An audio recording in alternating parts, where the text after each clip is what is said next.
किताब मैं फाड़कर फेंक दी हूँ, मैं नहीं पढ़ूंगी। उसके बाद वो बहुत पिटी। किसी सांप की छाया मंडरा रही हो। मालती बर्तन धो चुकी थी, अखबार पढ़ती रही। जब दोनों ओर पढ़ ली, रसोई में बैठकर एक हाथ से उसे थपथपाने और खिसककर पलंग से गिर पड़ा और फिर चिल्लाकर रोने लगा। मालती के पति का नाम महेश्वर है। छोटे से अस्पताल में रोगियों को देखने और अन्य जरूरी हिदायतें देने जाते हैं। साथियों, स्वागत है आपका बीएसईबी की दुनिया में, जहाँ पे हम आपको बिहार बोर्ड क्लास 12 के हिंदी इंग्लिश को कार्टून के माध्यम से पढ़ाते हैं। आपने सही सुना, कार्टून के माध्यम से पढ़ाते हैं। जैसे कि अभी आपने इंट्रो में भी देख ही लिया होगा। साथियों, इस कहानी को हम पूरा कार्टून के माध्यम से समझेंगे। और जो लेखक परिचय है उसको पहले हम लोग पढ़ लेते हैं, क्योंकि लेखक परिचय से एग्जाम में बहुत सारे क्वेश्चन बनते हैं। तो लेखक परिचय बहुत ज्यादा जरूरी है। तो चलिए पहले लेखक परिचय पढ़ लेते हैं। रोज कहानी के लेखक सच्चिदानंद हीरानंद वासे नग्गे जी हैं। इनका जन्म 7 मार्च 1911 ईस्वी को हुआ था। इनकी मृत्यु 4 अप्रैल 1987 ईस्वी को हुई थी। इनका जन्म स्थान कसया कुशीनगर उत्तर प्रदेश है। ये मूल निवासी करतारपुर पंजाब के थे। इनकी माता का नाम वयंती देवी और पिता का नाम हीरानंद शास्त्री था। इन्होंने प्रारंभिक शिक्षा लखनऊ से की। इन्होंने मैट्रिक 1925 ईस्वी में पंजाब विश्वविद्यालय से किया और 1927 ईस्वी में इन्होंने इंटर किया था मद्रास क्रिश्चियन कॉलेज से।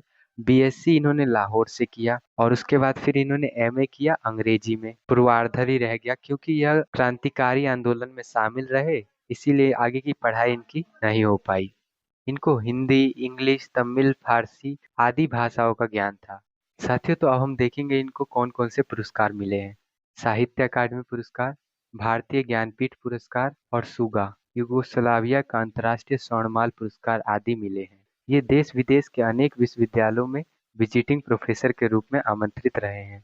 इनको कितनी नाव में कितनी बार पर ज्ञानपीठ पुरस्कार मिला और आंगन के पार द्वार पर साहित्य अकादमी पुरस्कार मिला। तो अब हम इनकी पत्रकारिता और प्रकाशन स्थान को देखेंगे। सैनिक इन्होंने आगरा से प्रकाशित किया, विशाल भारत कोलकाता से, प्रतीक प्रयाग से, दीनमान दिल्ली से, नया प्रतीक दिल्ली से, नव भारत टाइम्स नई दिल्ली से, थाक वाक एवरीमेंस अंग्रेजी में संपादन किए। 10 वर्ष की अवस्था में इन्होंने कविता लिखना शुरू कर दिया था। इन्होंने कविता हिंदी इंग्लिश दोनों भाषाओं में लिखा था। बचपन में खेलने के लिए इंद्र सभा नाम का नाटक लिखा था। घर में ये हस्तलिखित पत्रिका आनंद बंधु निकालते थे। 1924 ईस्वी में इनकी पहली कहानी इलाहाबाद के स्काउट पत्रिका सेवा में प्रकाशित हुई थी। तो अब हम इनके कहानी संकलन को देखेंगे। बिपथगा, जयदोल, ये तेरे प्रतिरूप, छोड़ा हुआ रास्ता, लौटती पगडंडियां। साथियों, इसको याद करना बहुत आसान है। इसके लिए आप एक ट्रिक याद रख सकते हैं। ट्रिक है, विजय छोड़ ये तेरी लौटती पगडंडियां। अगर आप लोग इस लाइन को याद रखेंगे तो आप आराम से इसको याद कर सकते हैं। जैसे वी से हो जाएगा विपथगा, जय से हो जाएगा जयदोल, छोड़ से हो जाएगा छोड़ा हुआ रास्ता और लौटती पगडंडियां तो है ही इसमें। तो आप लोग ऐसे करके इसको याद रख सकते हैं। तो अब हम इनके उपन्यास को देखेंगे।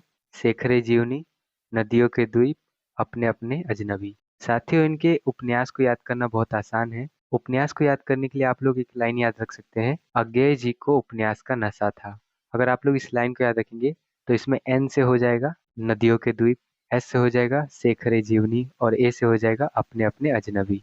तो ऐसे करके आप लोग याद रख सकते हैं।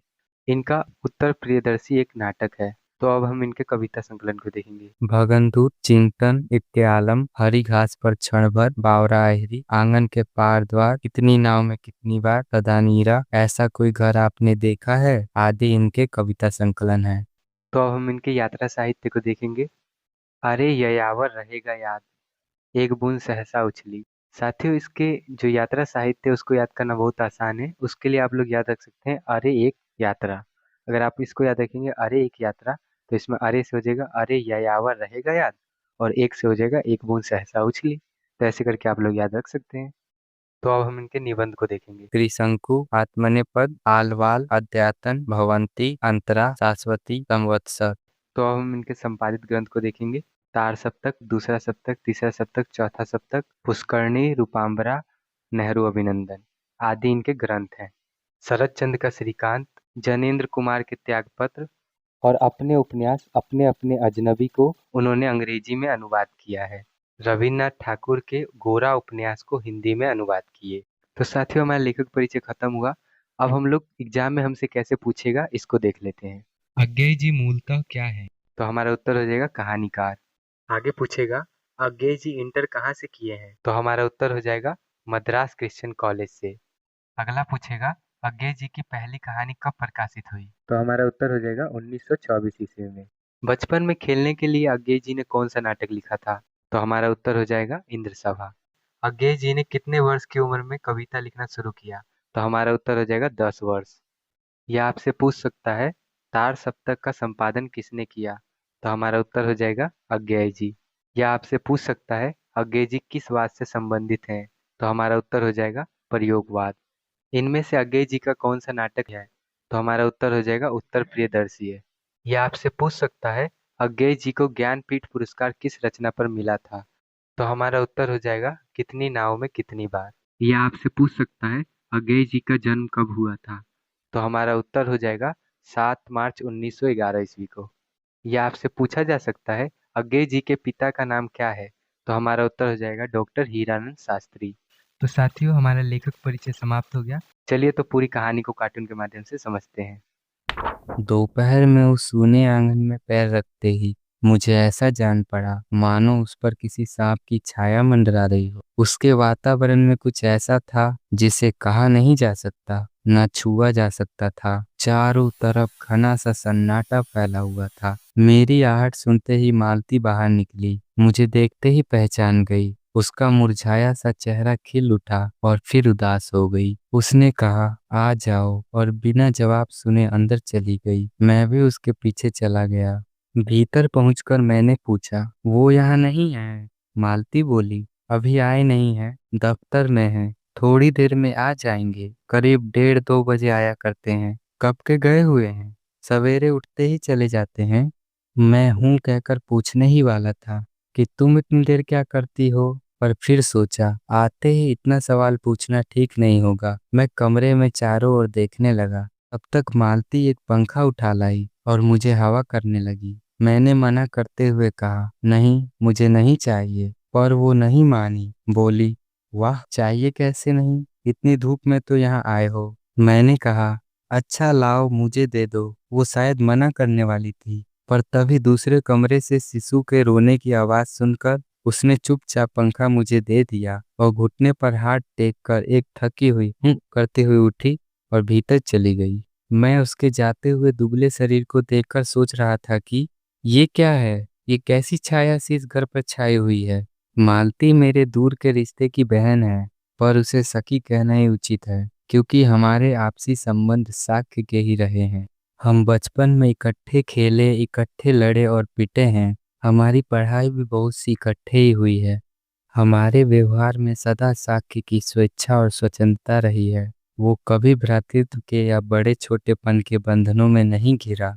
मैं आज कोई 4 वर्ष बाद उसे देखने आया हूँ। जब मैंने उसे इससे पहले देखा था तब वो लड़की ही थी। अब वो विवाहित है और एक बच्चे की माँ भी है। इससे कई परिवर्तन उसमें आया होगा, और यदि आया होगा तो क्या, यह मैंने अभी तक नहीं सोचा था। किंतु अब उसकी पीठ की ओर देखता हुआ मैं सोच रहा था कि यह कैसी छाया इस घर पर छाई हुई है, और खासकर मालती पर। मालती बच्चे को लेकर लौट आई और फिर मुझसे कुछ दूर नीचे बिछी हुई दरी पर बैठ गई। मैंने अपनी कुर्सी घुमाकर उसकी ओर होकर पूछा, इसका नाम क्या है? मालती ने बच्चे की ओर देखते हुए कहा, नाम तो कोई निश्चित नहीं किए हैं, पर वैसे टीटी कहते हैं। मैंने उसे बुलाया, टीटी टीटी, आजा आजा, पर वह अपनी बड़ी बड़ी आंखों से मेरी ओर देखता हुआ अपनी माँ से चिपट गया और रुआंसा सा होकर कहने लगा। मालती ने फिर उसकी ओर एक नजर देखा और फिर आंगन की ओर देखने लगी। मैं काफी देर मौन रहा। थोड़ी देर तक वो मौन अचानक ही थी, जिसमें मैं प्रतीक्षा में था कि मालती कुछ पूछे। किंतु उसके बाद एकाएक मुझे ध्यान हुआ, मालती ने कोई बात ही नहीं की। ये भी नहीं पूछा कि मैं कैसा हूँ, कैसे आया हूँ। चुप बैठी है। क्या शादी के 2 वर्ष होते ही वो बीते हुए दिन भूल गई? पर फिर भी ऐसा मौन तो किसी अजनबी से भी नहीं होना चाहिए। मैं कुछ नाराज सा होकर उसकी ओर देखता हुआ कहा, जान पड़ता है तुम्हें मेरे आने से ज्यादा खुशी नहीं हुई। उसने एकाएक चौंक कर कहा, यह हूँ प्रश्नसूचक था। किंतु इसलिए नहीं कि मालती मेरी बात सुनी नहीं थी, केवल हैरानी के कारण। इसलिए मैंने अपनी बात दोहराई नहीं, चुप बैठा रहा। मालती कुछ बोली ही नहीं। तब थोड़ी देर बाद मैंने उसकी ओर देखा, वो मेरी ओर देख रही थी। जब मैंने उसकी ओर देखा तो उसने आंखें नीचे कर ली। फिर भी मैंने देखा, उन आंखों में विचित्र सा भाव था, मानो मालती के भीतर कहीं कुछ चेष्टा कर रही हो, किसी बीती हुई बात को याद करने की, किसी बिखरे हुए वायुमंडल को दोबारा जगाकर गतिमान करने की, किसी टूटे हुए व्यवहारिक धागे को दोबारा जोड़ने की, और चेष्टा में सफल ना हो पा रही हो। मुझे ऐसा जान पड़ता है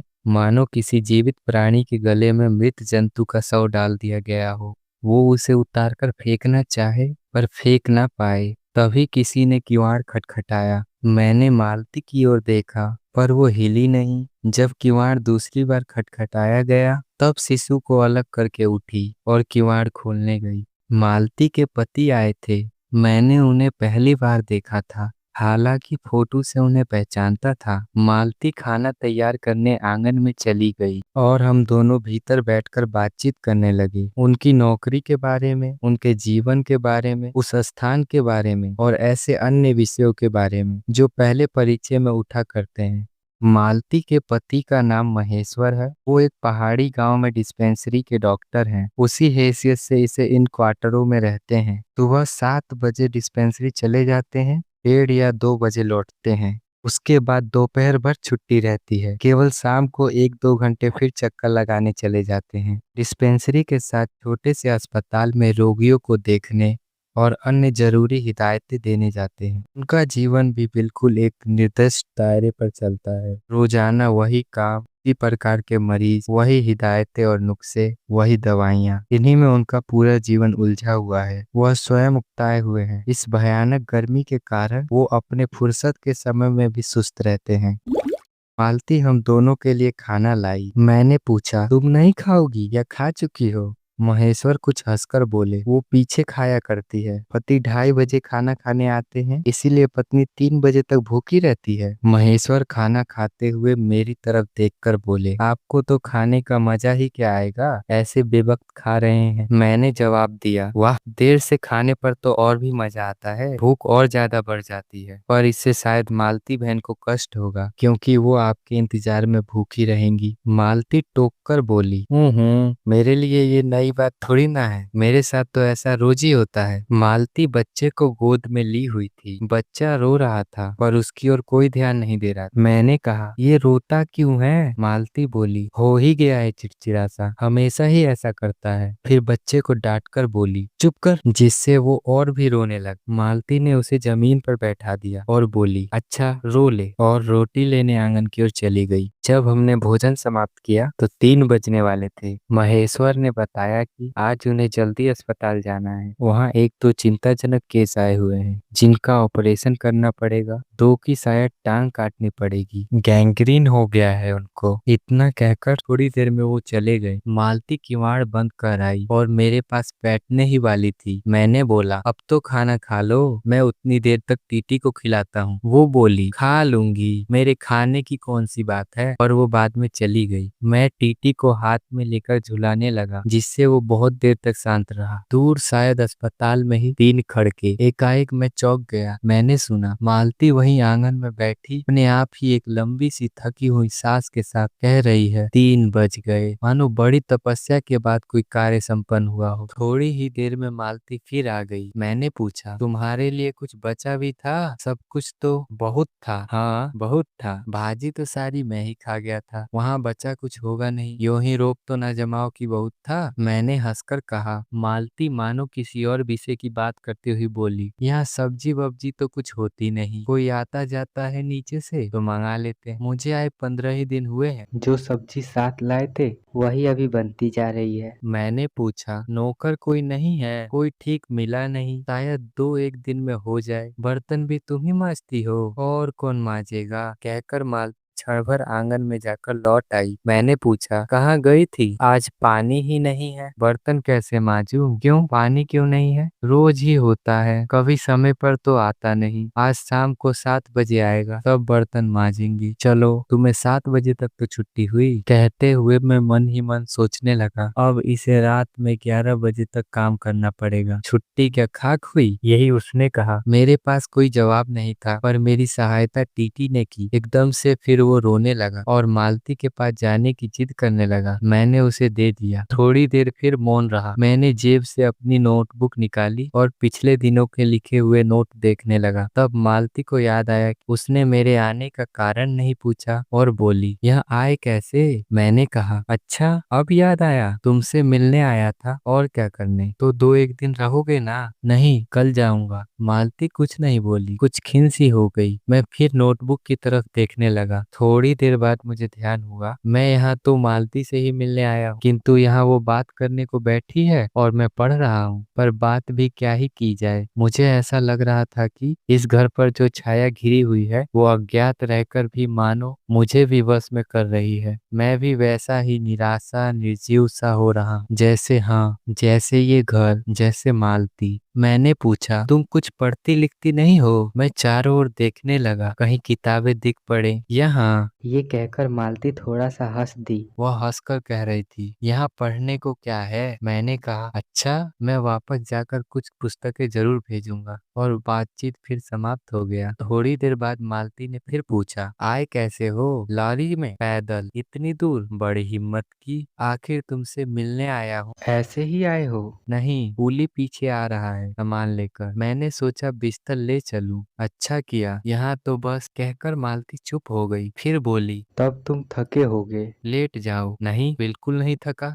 रहने भी दो। थके नहीं? भला थके हैं? और तुम क्या करोगी? मैं बर्तन मांज देती हूँ। मैंने कहा, वाह, क्योंकि और कोई बात मुझे सूझी नहीं। थोड़ी देर में मालती उठी और चली गई, टीटी को साथ लेकर। तब मैं भी लेट गया और छत की ओर देखने लगा। मेरे विचारों के साथ आंगन से आती हुई बर्तनों के घिसने की खनखन ध्वनि मिलकर एक विचित्र स्वर उत्पन्न करने लगी, जिसके कारण मेरे अंग ढीले पड़ गए। मैं ऊँघाने लगा। तार खड़क रहे थे। इसका पहला घंटा सुनकर मालती रुक गई।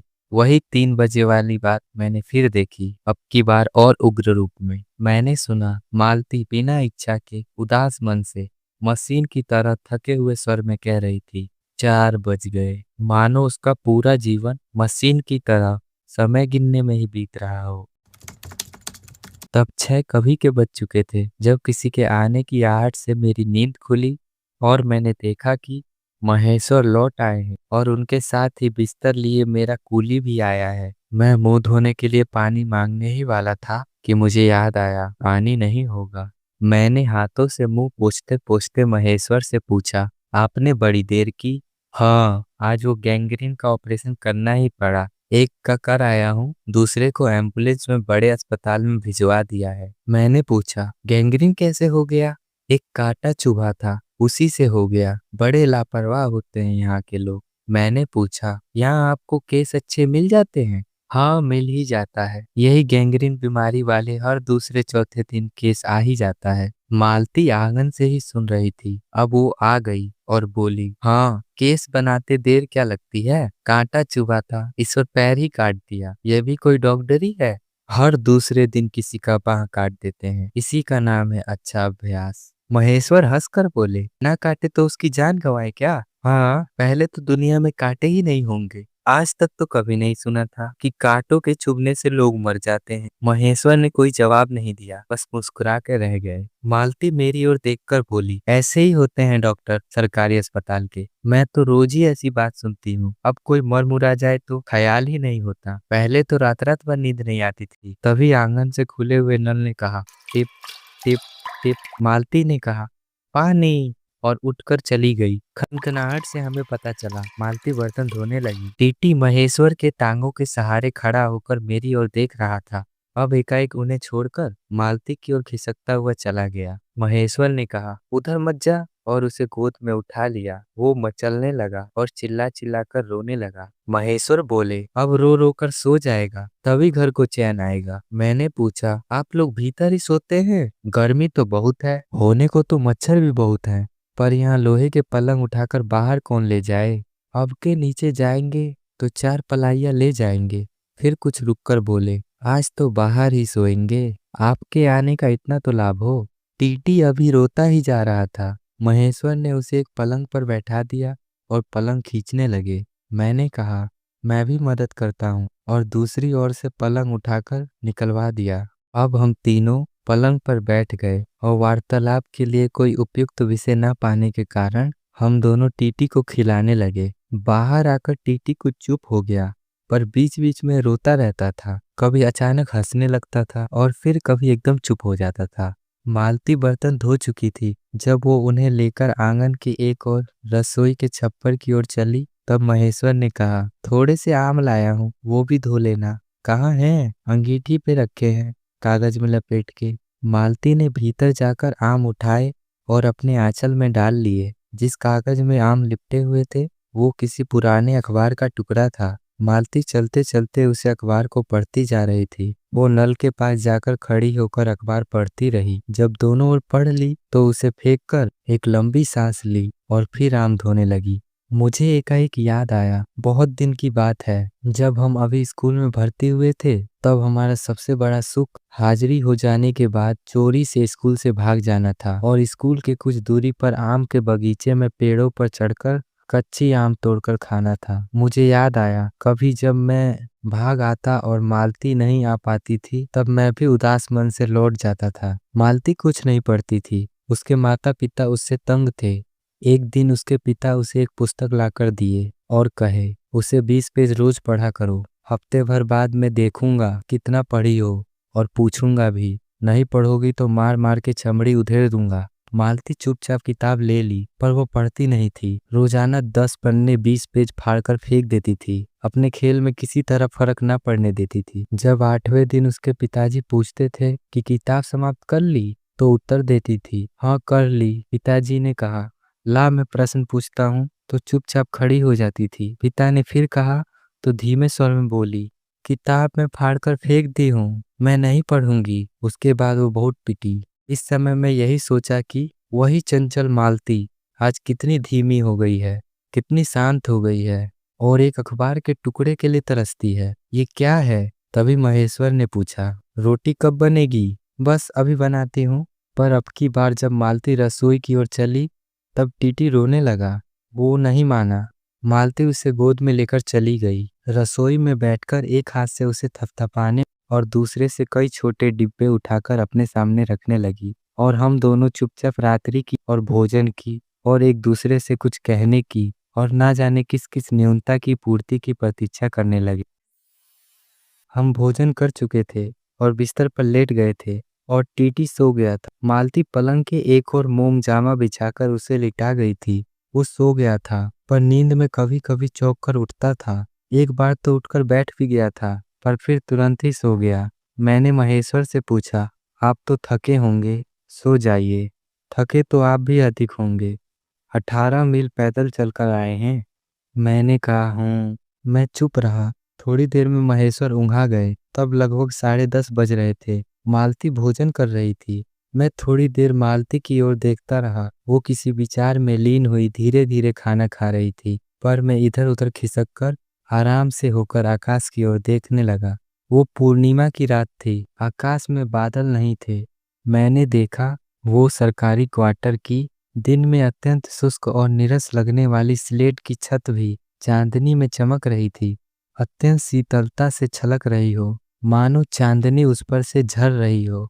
मैंने देखा, पवन में चीड़ के वृक्ष गर्मी से मटमैले हुए धीरे धीरे कोई राग गा रहे हों, जो कोमल है किंतु करुणा नहीं, अशांतिमय है किंतु विचारों से भरा हुआ नहीं। मैंने देखा, प्रकाश के धुंधले नीले आकाश के पट पर जो चमगादड़ शांति से चक्कर काट रहे थे, वो भी सुंदर दिखते हैं। मैंने देखा, दिन भर की तपन, अशांति, थकान, दाह पहाड़ों में भाप से उठकर वातावरण में खोए जा रहे हैं, जिसे ग्रहण करने के लिए पर्वत शिशुओं ने अपनी चीड़ वृक्ष भुजाएं आकाश की ओर बढ़ा रही हैं। पर ये सब सिर्फ मैंने ही देखा, अकेले मैंने। महेश्वर उंघा रहे थे और मालती भोजन कर चुकी थी। अब वो दही जमाने के लिए मिट्टी का बर्तन गर्म पानी से धो रही थी और कह रही थी, अभी छुट्टी हुई जाती है, मेरे कहने पर ही की। 11 बजने वाले हैं। धीरे से सिर हिलाकर बता रही थी कि रोज ही इतने बज जाते हैं। मालती ने वो सब कुछ नहीं देखा। मालती का जीवन अपनी रोज की नियत गति से बहा जा रहा था। एक चंद्रमा की चांदनी के लिए, एक संसार के लिए रुकने को तैयार ही नहीं था। चांदनी में शिशु कैसा लगता है, इस जिज्ञासा से मैंने टीटी की ओर देखा। वो एकाएक मासूमियत से भरे मन से उठा और खिसककर पलंग से गिर पड़ा और फिर चिल्लाकर रोने लगा। महेश्वर ने चौंक कर कहा, क्या हुआ? मैं झटपट उसे उठाने दौड़ा। मालती रसोई से बाहर निकल आई। मैंने कहा, चोट बहुत लग गई है बेचारे को। ये सब अचानक से हो गया था। वो नींद से अचानक ही उठकर गिर गया। बेचारा नादान था, उसे क्या पता था कि वो किनारे सोया है। मालती ने रोते हुए शिशु मुझसे लेने के लिए हाथ बढ़ाकर कहा, इसे चोट लगती रहती है, रोज ही गिर पड़ता है। मैं हैरान हो गया। मेरे अंदर के हृदय से आवाज आई, माँ, युवती माँ, ये तुम्हारे हृदय को क्या हो गया है जो तुम्हारे अपने एकमात्र बच्चे के गिरने पर ऐसी बात कह रही हो? और ये अभी इतना छोटा है, जब तुम्हारा सारा जीवन तुम्हारे आगे है। और तब एकाएक मैंने जाना कि वो भावना झूठी नहीं है। मैंने देखा कि सचमुच उस कुटुंब में कोई गहरी भयंकर छाया घर कर गई है। उनके जीवन के इस पहली जवानी में घून की तरह लग गई हो। उसका इतना महत्वपूर्ण अंग हो गई हो कि वे उसे पहचानते नहीं, उसी की परिधि में घिरे हुए चले जा रहे हों। इतना ही नहीं, मैंने उस छाया को देख भी लिया। इतनी देर में पहले से शांति हो गई थी। महेश्वर सो रहे थे। टीटी मालती के लेटे हुए शरीर से चिपक कर चुप हो गया था। हालांकि कभी कभी एकाध सिसकी भर लेता था तो मालती उसके छोटे से शरीर को थोड़ा सा थपथपा देती थी तो फिर सो जाता था। मैं भी अनुभव करने लगा था कि बिस्तर अच्छा लग रहा था। मालती चुपचाप आकाश की ओर देख रही थी, किंतु क्या चंद्रमा को या तारों को? तभी 11 बज गए थे। मालती ने एक लंबी सांस ली और फिर कही, हो, 11 बज गए। साथियों, अगर आपको वीडियो पसंद आई हो तो वीडियो को लाइक करें, चैनल को सब्सक्राइब करें ताकि हम आगे भी आपके लिए ऐसी वीडियो लाते रहें। तो मिलते हैं एक नई वीडियो में नई ऊर्जा के साथ। और क्वेश्चन आंसर और ऑब्जेक्टिव वाली वीडियो का लिंक मैंने डिस्क्रिप्शन में दे दिया है, तो आप लोग वहां से जाके देख सकते हैं। चलिए, तो मिलते हैं एक नई वीडियो में।